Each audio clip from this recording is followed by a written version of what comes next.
asifiwe. Amasengesho ashobora guhindura umuntu w'umunyantege nke akaba umunyembaraga.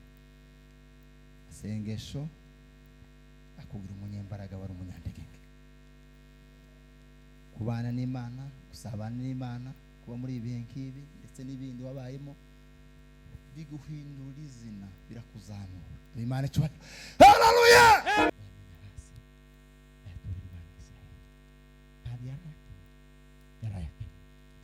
Asifiwe. Hari igihe rimwe na rimwe cyangwa kenshi abantu bibakomerera cyane bikabagora imitima gukorera Imana, utanga ubutunzi bwawe. Reka nkubwire, nimba uri imbere uri mu murimo w'Imana ukorera Imana ariko ubutunzi bwawe warabusize, umutima wawe uhora ureba ubutunzi bwawe aho kureba ubwami bw'Imana, reka nkubwire, nushaka ugaruke ubanze ukorera Imana mu mbaraga zose n'ubutunzi bwawe bwose. Bwana sifiwe. Yari ayakeneye, umutima wari umeze nabi, umutima wari unyotewe, umutima wari ukakaye. Asifiwe. Haleluya. Ariko aravuga ngo sinshobora kumwa amaraso y'aba bagabo, aya mazi ndayaturira Uwiteka Imana. Haleluya. Ubwami bwa Dawidi burakomeye.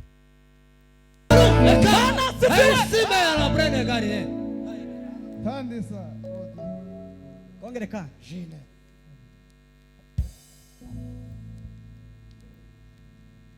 Tigezange mukino Uwiteka. Abengo musago yakomeje kuwirinda. Yarazi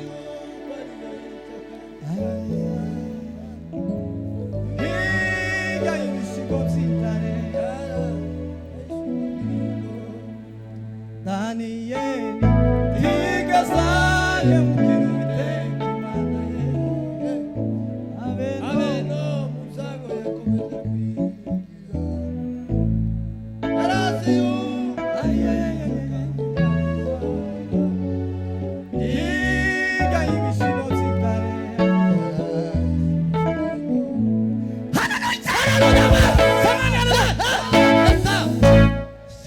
Carta de sa hambre negare idea. Turanga data.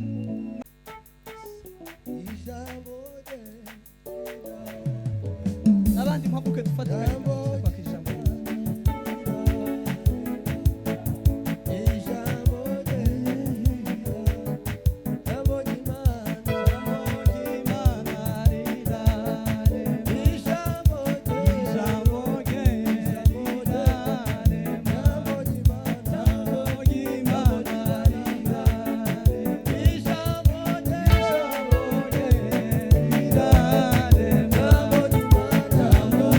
Mana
dusenga imana murakoze Erasine ya kabre. mana imbaraga zawe zirakomeye Haleluya.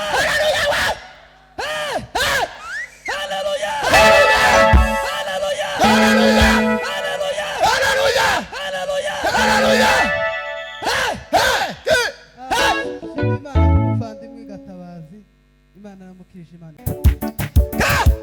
Mira asobegeri contre de la fourme ya santé changement au-delà ya santé karma ha wesinge varu magana yaso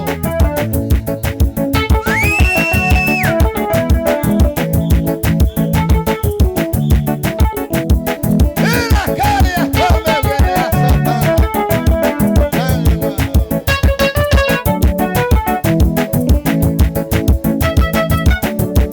Mana we kari la forte de sana wesinge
Israeli ituronkeye uyu mwanya asifiwe sana.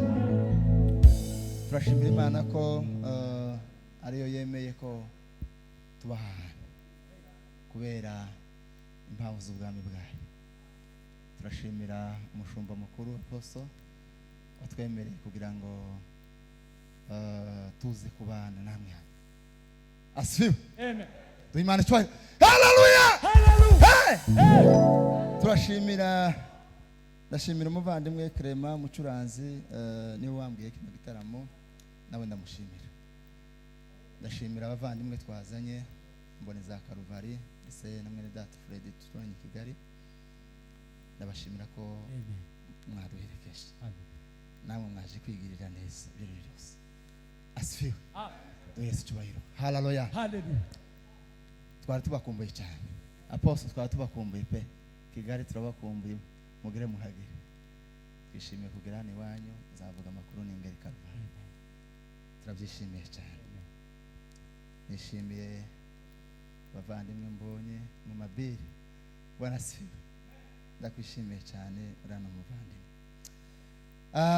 Tugiye kuganira amagambo mu mwanya ungana nuko tuhabwa hejuru yo gusenga. Ngewe topic yanjye 90% nkunda kuvuga hejuru ya mahombe. Asifiwe. Nkunda kuvuga hejuru yo gusenga. Ibindi biraza bifasha, ariko cyane cyane mahombe ajya afasha cyane, kubera ko hari icyo avuze mu bwami bw'Imana. Cyo ni cya mbere. Cya kabiri, ku buzima bwanje hari icyo amasengesho avuze. Tugiye kuvuga amasengesho ko ashobora guhindura umuntu akamuha izina. Asifiwe. Amasengesho ashobora guhindura umuntu umunyantege nke akaba umunyembaraga. Amasengesho akubwira umunyembaraga wari umunyantege nke. Kubana n'Imana, gusabana n'Imana, kuba muri ibihe nk'ibi ndetse n'ibindi wabayemo, biguhindura izina, birakuzamura. Imana cyubahiro. Haleluya. Umusonyi mwiza wa Bibiliya, wa muvandimwe ni wowe ubona cya gitabo Bibiliya ijambo ry'Imana irahari, mumutize mumuhe na microphone tugendane. Ndakunda gusoma cyangwa se kubwiriza ndimo sobanura umurongo ku wundi, phrase par phrase, kugira ngo twumve message rimwe. Tugeze mu gitabo cy'Ingoma za mbere. Ingoma za mbere ibice 11 murongo wa 22 urarangiza no 25. Ingoma za mbere ibice 11 murongo wa 22 urangiza wa 25. Aho niho tugiye kureba uburyo ki tugiye kureba umusore bita Benaya mwene Yehoyada. Asifiwe. Amasengesho iki kimwe mu bintu azakora iyo amaze kukuzamura n'umubyeyi wawe na papa wawe aramenyekana. Uzagenda ureba bose Yoshua mwene Nuni, bari bose bagiye bagenda bavugana basi, kubera ko babaye abagabo badasanzwe. Twagiye papa, nzoza ugenda gahoro sobanura. Yego, usome mu izina rya Yesu. Yego. Hari na Benaya mwene Yehoyada w'Ikabuseri. Stop. Hagarika. Asifiwe. Hari na Benaya mwene Yehoyada w'Ikabuseri. Asifiwe. Uyu Benaya yari umusirikare mu ngabo za Dawidi.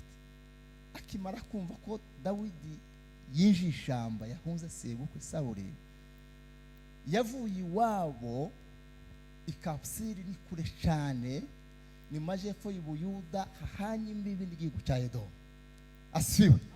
Amenya amakuru ko Dawidi yinjiye ishamba. Ibiriho byahozeho kera. Hanyuma biravuga ngo ni mwene Yehoyada, kandi Bibiliya iravuga ngo ise Yehoyada ngo yari intwari cyane. Ava iwabo mu gihugu yongiye mu cyaro araza. Noneho atarasoma, reka maze mbabwire kugira ngo muze kubyumva icyo nshaka kubwira. Ahageze kwa Dawidi mu ishamba, asanga Dawidi amaze kugira abasirikare 600. Tugiye kubabwira ukuntu systeme yari yubatse, cyangwa se ukuntu igisirikare cya Dawidi cyari cyubatse. Asifiwe. Haleluya. Hanyuma amaze kujoininga ingabo za Dawidi, asanga ari abasirikare 600. Ariko dogo nta muntu n'umwe wari umuzi. Aragambirira mutima. Asifiwe. Kugambirira ni ikintu gikomeye cyane. Hari umunyabwenge cyangwa ambition, icyifuzo cyangwa kugambirira ngo ni inzira igana ku butsinzi. Amen. Hanyuma ngo kwihangana kukaba imodoka ikugeza kuri bwa butsinzi. Hanyuma uyu musore aragambirira avuga ngo ni gute shobora kuva mu basirikare 600 ka umusirikare wa mbere amen. Ese ni gute nshobora kuva mu basirikare 600 nkaba umusirikare wa mbere urinda Dawidi? Asifiwe. Nkaba umusirikare wa mbere, bodyguard wa Dawidi. Ibyo ni ibintu bitari bishoboka. Umwana wo mu cyaro nta mwene wabo n'umwe urumuzanga. Hanyuma aragambirira avuga ngo ngomba kuba chief escort wa Dawidi.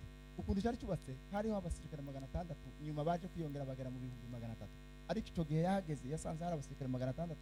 Muri abasirikare 600 hari igikundi cy'abasirikare 30, mw'intwari 30, groupe y'abantu 30 personnes. Hanyuma munsi y'abasirikare 30 hari abandi basirikare 3. Nukuvuga ngo agomba kuva muri abandi 600 akarenga abandi 30, akongera akarenga abandi 3, akaba neza chief escort wa Dawidi. Arabigambirira mu mutima we. Ngaho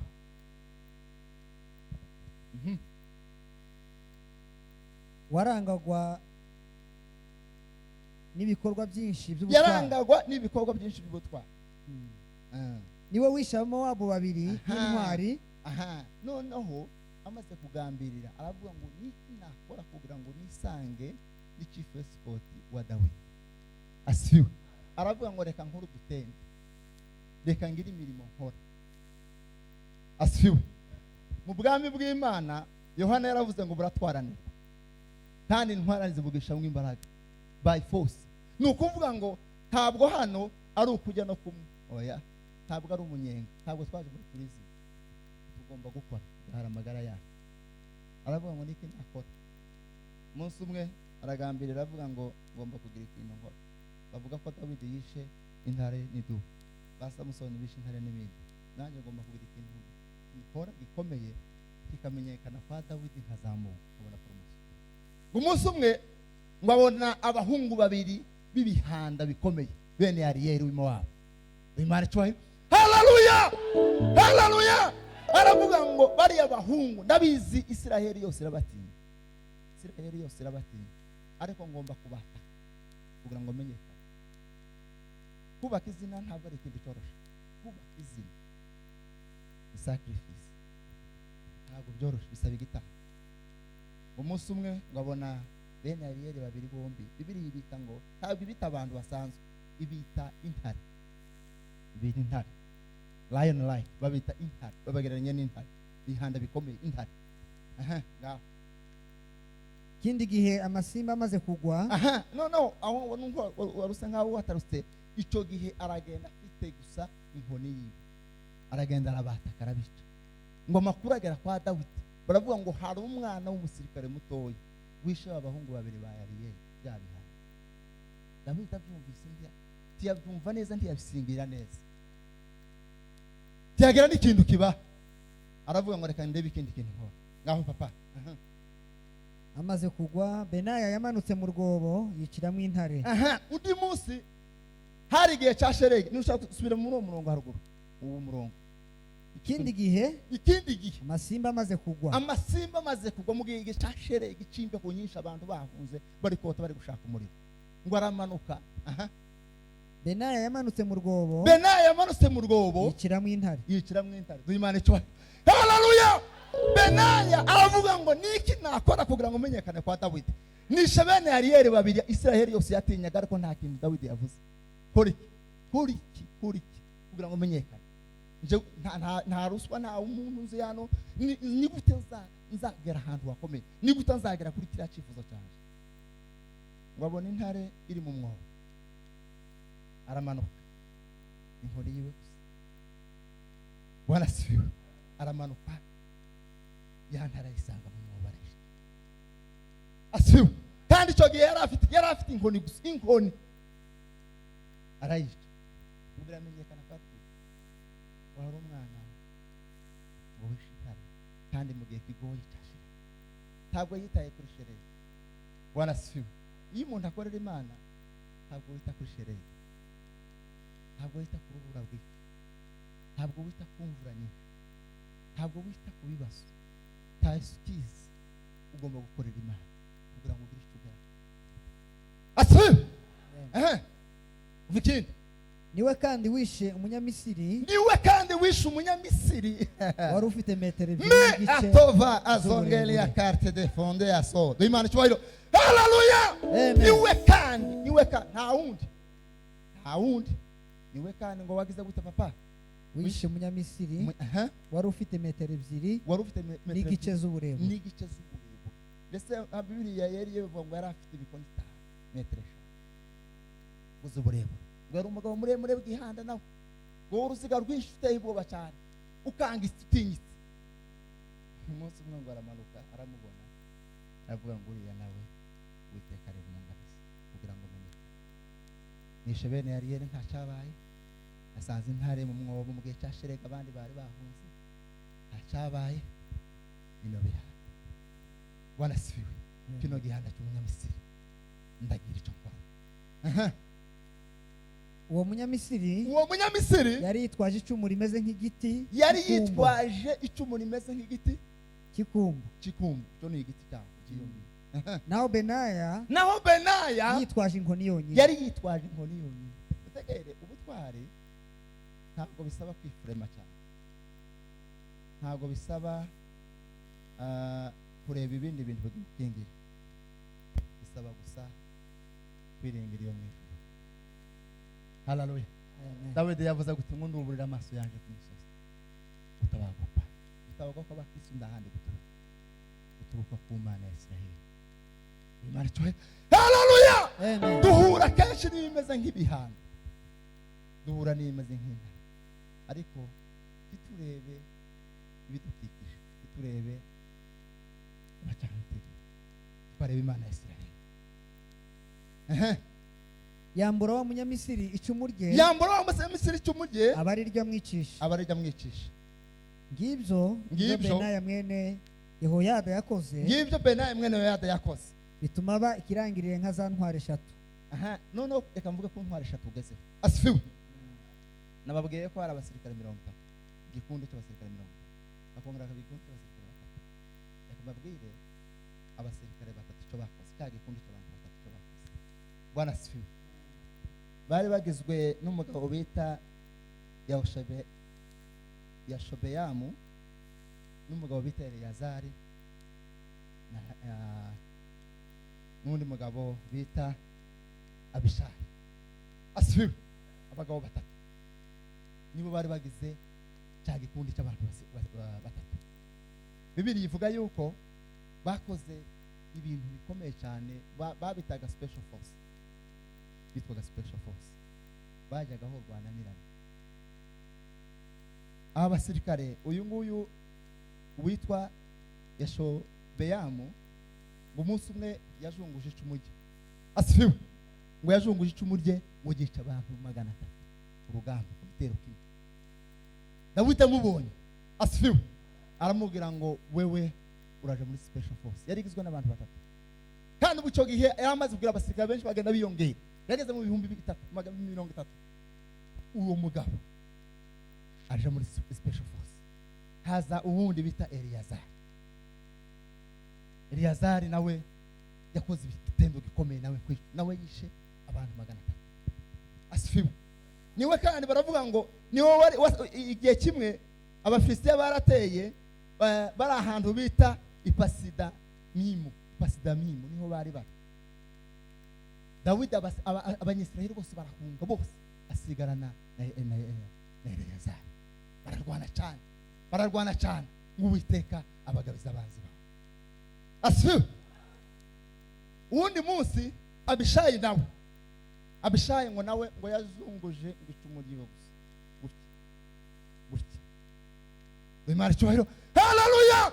Ngo yazunguje icumu ryiwe gutya, ngo yisaba abasirikare 300 nawe aravuga ati uraje muri special force.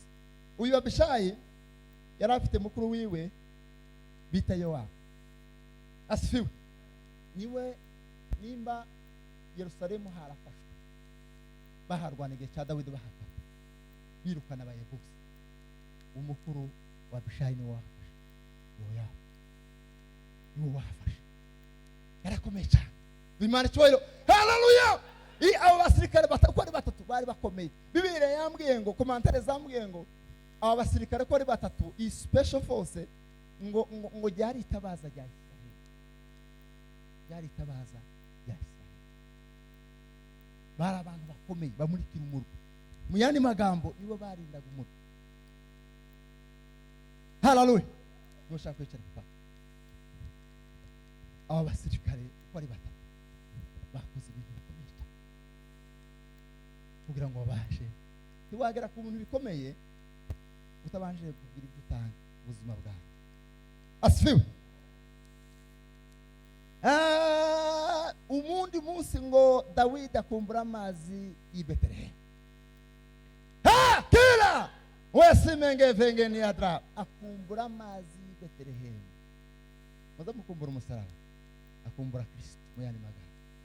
Imana icyubahiro. Haleluya. Bundi munsi akumbura amazi y'i Betelehemu. Togiye yari mu ndake. Bari mu ndake bihishe mu buvumo bwa Abudulamu. Bari bahanganye gute neza n'Abafilisitiya bari kubana. Umutima wo kumbura amazi y'i Betelehemu. Abandi hari abantu bagikumbura inzu y'Imana, hari abantu badakumbura umusaraba. Ariko umukristo wese agomba kuzagera igihe agakumbura akumbura amazi y'i Betelehemu. Aravuga ngo ese ngo nta muntu wansomya ngo ku mazi y'iriba ry'i Betelehemu. Asibe ngo nta muntu wansomya. Gusomya ndonke n'inkinta bimwe ngirango ntabwo ari ukumwa nk'ari yacu oya basiga yakumva.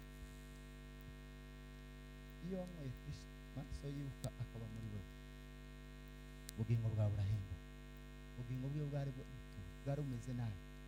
Noneho ni ukuvuga ngo hari igihe giteye ubwoba cyane, igihe Abisiraheli bahuze bose bari mu myobo, ariko agira ikibazo gikomeye cyane kuko impamvu yabivuze gutyo yari azi ko nta washobora gutinyuka ngo yambuke mu Bafilisitiya bari bakaze.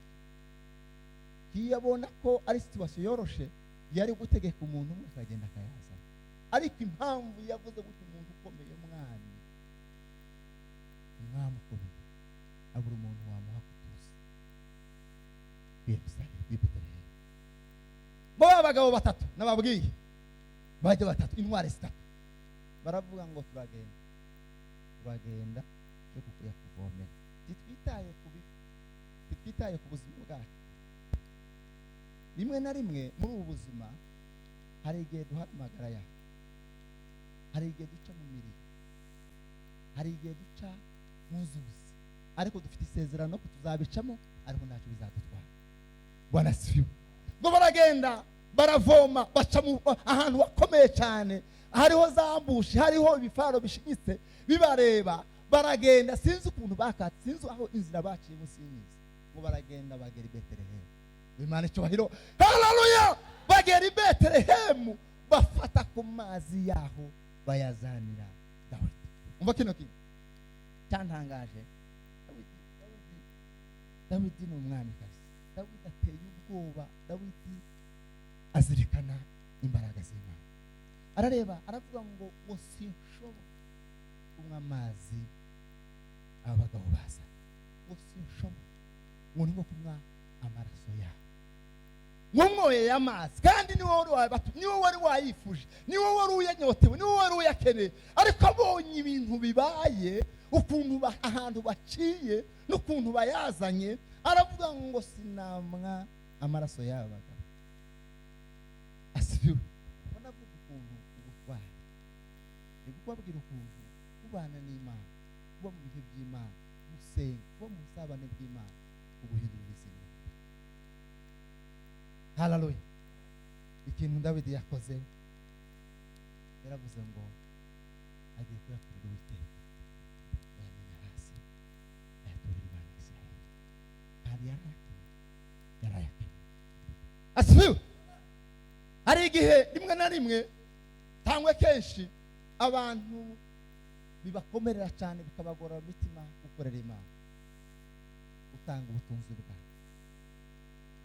Reka nkubwire, nimba uri imbere uri mu murimo w'Imana ukorera Imana, ariko ubutunzi bwawe warabusize umutima wawe uhora ureba ubutunzi bwawe aho kureba ubwami bw'Imana, reka nkubwire nushaka ugaruke ubanze ukorera Imana mu mbaraga zose n'ubutunzi bwawe bwose. Bwana sifiwe. Yarayakeneye umutima wari umeze nabi, umutima wari unyotewe, umutima wari ukakaye. Asifiwe. Haleluya. Ariko aravuga ngo sinshobora kumwa amaraso y'aba bagabo, aya mazi ndayaturira Uwiteka Imana. Haleluya. Ubwami bwa Dawidi burakomera, abagabo babagabo nyabagabo ku ngoma yiwe. Kubera iki? Batabaranye nawe, bahagararanye nawe. Bavandimwe, iki ni igihe cyo guhagarara n'umushumba wawe ku manywa na nijoro, mumvuga uko bimeze kose, utitaye ku mpamvu yari yose. Asibiwe. Ni igihe cyo guhagarara n'umushumba umuhamagaro wiwe. Impamvu ingoma ya Dawidi yakomeye nuko yari kumwe n'aba bagabo, intwari 30, intwari 3, intwari 300, intwari kugeza ku 1000 bamuri inyuma, bamuri. Asibiwe. Muhagarare n'umushumba, muhagarare mwiyerekwa yiwe, mumushigikire, mumufate mu bitugu, niko muzagera kure. Ubwami bw'Imana buratabara. Ntabwo ari umunyenga. Hari ibintu ugomba kwigomwa, Asibiwe. Iyo wabanye n'Imana ukaba mu bihe byiza by'Imana, Imana igenda iguhindura ubuzima. Twese hano mu myaka 10 cyangwa 8 cyangwa ingahe ishize, wenda suko twari tumeze akagasura saka twadufite mbega niko tubizi twese tuziranye. Ndabwira wenda bashene cyane bagenzi bantu, twese twari muri bwa buzima bwo muri bunyishuri. Mama Beri warabizi ubisoza warwanye wewe no kubera Imana. Asifiwe. Iwaranze n'abandi wenda banzi Yesu kubwari. Asifiwe. Suko mfite byinshi ariko hari Imana yakoze ku butumwa bwaje ngomba kwirata. Asifiwe. Muri foyer sinzi wenda foyer yanyu ko yari imeze, ariko twikopesha gifu kuva mu kwa mbere kugeza mu kwa 12. Kopesha ifu ni ukuvuga ko iyo twatindaga guhembwa ibyo twakoraga rero nta bindi security. Iyo batindaga kuduhemba ifu yashize kandi gatwa dufite apeti nyinshi cyane, basore nk'abane 5 muri kwa byaducanze kandi byose bikama biragana bigashirira rimwe n'umunyu bashira abantu tukarebana gusa igitaramo cyo kurebana muri foyer tubigenze. Kila azobegeni atropaina zombe ngaunanganda nukunagiraga inkuzuzwa aya mandiko ari mu mufuka yandi arahanga iduburi nandi simbabari singire gusa kavuga gusa ngo Uwiteka mutima kambwira. Umunsi umwe Paulo yavugije induru ararekarama komproninga abwira Imana ngo Mana Yesu wankije kino gishaka iza kino gishaka abantu bafite ibishako byinshi. Asifiwe. Ariko Yesu aramubwira ngo yamubwiye gute ngo ubuntu bwanje buragwaje, ubuntu bwanje buragwaje. Asifiwe. Ubuntu bwanje, my grace is sufficient for you. Ubuntu bwanje buragwaje. Ubuntu bw'iyo asobanukiye ko ubuntu bw'Imana bushobora kugaburira umuntu, ntabwo uzuvuza induru muri foyer n'ahandi mu buzima busanzwe, kuko hari umuntu wavuze ngo ubuntu bw'Imana ushobora gutuma ugera ku bintu bikomeye. Ubuntu bw'Imana nibwo bwatumye twiga, nibwo twatumye tubaho na n'ubu mutuye muri Nairobi. Ni ubuntu bw'Imana, ntabwo ari ikindi kintu. Ubuntu bw'Imana nibwo bugaburira ifu, ubuntu bw'Imana nibwo bugaburira abana, nibwo burihira abana ubuntu bw'Imana. Icyo gihe ntabwo nari njyenyine n'abavandimwe uzi kugira ikibazo ngicyo muri kumwe n'abantu, kandi ni ukuvuga ngo niwe wari umubyeyi, izimeze ariko kila asobege vengeni atroba ngawe papa sanugiza gutya nga kanezerwa Imana ya Israheli kaja mu gatatu n'amaguru gato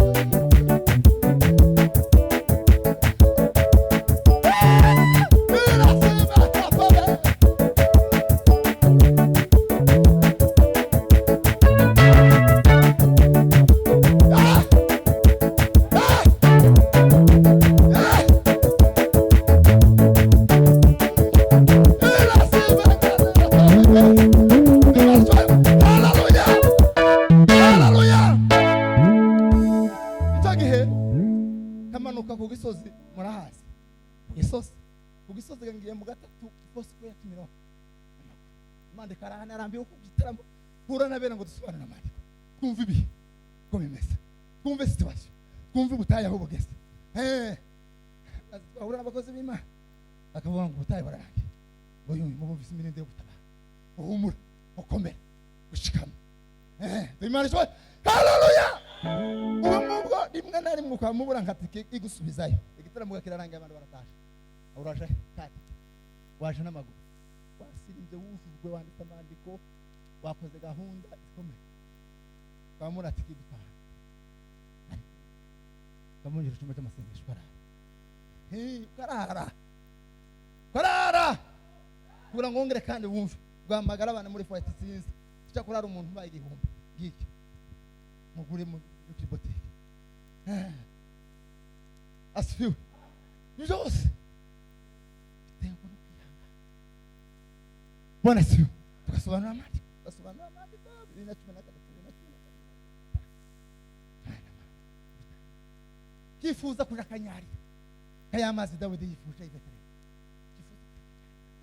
kamuratike kuva iwacu kuva Kigali n'umuhanga kanyari kugenda no kugaruka n'ibintu bibiri by'abanyarwanda hano nangahe mu bibiri by'abanyarwanda nangahe magana abiri kayabura kandi umutima ushaka cyane naruzuzwe nkabiyubura ngomeleza ngo tangala sigre menga una changement d'effort de la rigueur des enfants wesima kaina ndangani ya karma wanda la sige ngeli ya wanda una zambe etimanda una singe ni forme la rigueur de jeta wengila kaina toze misio adrovaina kras abo umuntu arambwira ati uje kanyari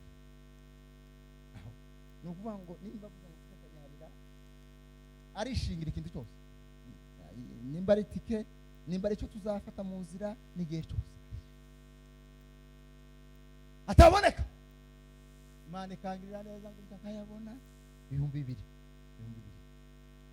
ni ambiri ya kagena nkavuga sasa ibihumbi bibiri na bigoye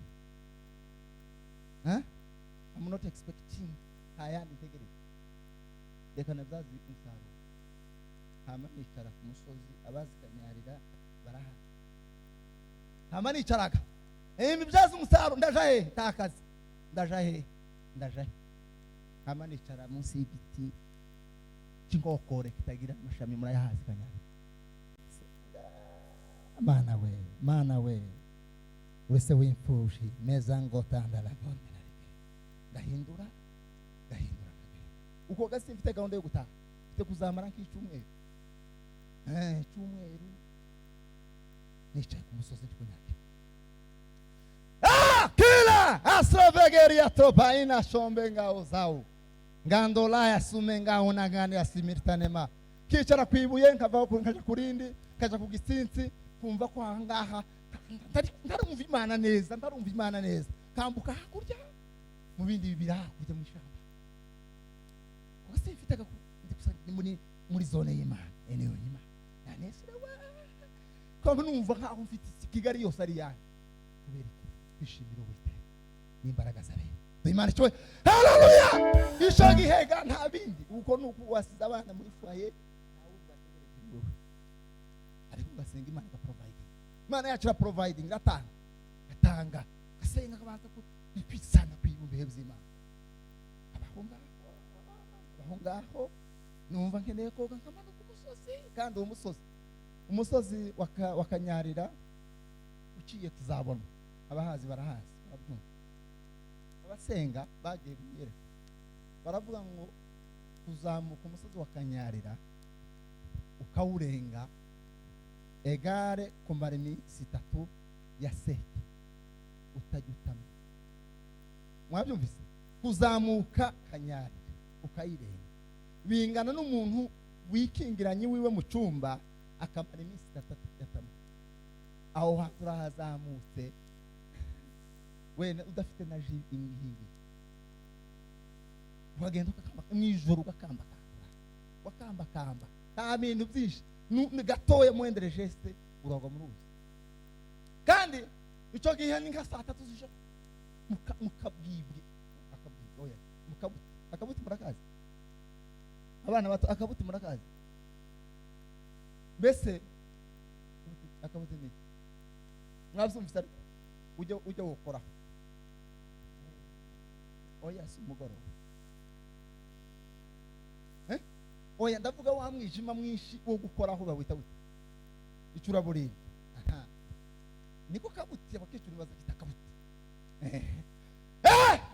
noneho ndavuga ngo nubwo nije nyine 3 z'ijoro, nubwo ndi hano hantu norira mama ntiyumve n'undi wese, nubwo hano na borangiza ijosi bagashinja ntawumenye ni ukuvuga ngo niho imisozi ibiri ihurira, kanyarira n'ihurira na kizabona hasa nk'ahari uruzi, ntabwo ateye ubwoba cyane, ntabwo ateye ubwoba cyane, ariko nkavuga ngo ndajya kanyarira kandi ndaca muri ya nzira y'ubutayu, inzira y'umusaraba. Habaga indi nzira twitaga ngo ni inzira y'abakire y'abahaze ifite shortcut. Hari abantu bamwe baza baka shortcut kugira ngo bagere ku musaraba, ntabwo bizakunda bazagurasa. Subirayo waciye urwandiko ruri he, subira mu myabaro Imana cyubahiro. Haleluya! Hari abantu benshi bakenera kugera ku bya Yesu, tunkiba ari abatesi byoroheje ibya Yesu ibanza kugukaranga umuka ikagushira ku ipanu ikagushira kandi cyo gihega ntugire ngo wenda ngo mfite umuryango mutoye oya ipi barahari benshi kandi nawe turavuka ariko ntacyo wakoze. Imana ya Israeli izibanze abantu bakakwibagira bakakwama kwibagira kandi uriho gutya mukurikira gutya, kandi bamwe bari hanze gamuvukana neza bari iyo kera bagezeho kera bo bagezeho kera, ndetse bamwe mwabanaga muri foye waje usanga Rwanda kera bo bageze hanze ariko ntibari guteka asiba ko navuga hejuru y'imbaraga z'amasera ko nababwira uburyo imbaraga z'amasera nawe ufite ibya neza gavuga yene kirageze ikivumbi ivuge byose kuko ni uburyo bwo kuramya Imana no guhimbaza. Tewe yararirimbye gute ngo nibutse iminsi ya kera umurambo y'amaboko asiba kicara aho ngaho iminsi 7 karanga ubona gutaha mu mbaraga zikora Imana igenda kubitangaza. Bavandimwe icyo nshaka kubabwira ni nimba ukeneye kugera ahantu hakomeye, nimba ukeneye kubaka izina ryawe, nimba ukeneye guhindurwa amateka, gira ubusabane bukomeye, zamura revo yawe yo gusenga. Reka gusengera mu rugo igihe cyose, reka gusengera ku gitanda oya ntabwo uzafata ibihanda, ntabwo uzica abayebusi.